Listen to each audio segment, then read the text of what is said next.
بشكر المدرسة شكرا جزيلا، والله هدايا بشكرها، وبشكر الكابتن سمير على مجهوده معانا وتعبه معانا، وبشكر أهلي وأصحابي وزملائي زمايلي وحبايبي اللي حضروا وشرفونا كل باسمه.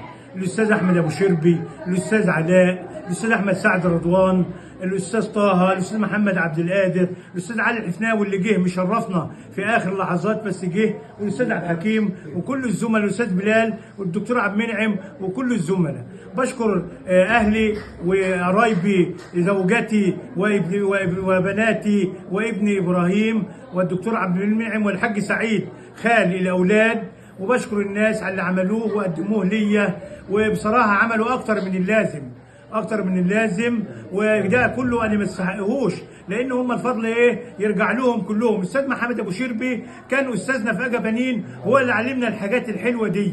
استاذ علاء علمنا الكرم والجود، ياما عمل حاجات مع اي مشكله نقع فيها نلاقي الاستاذ علاء يحلها، فنشكرهم جدا.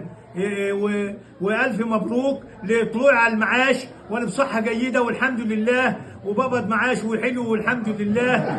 بس ما تقوش عليا في المعاش كام بقى، مش هقول لك. تمام.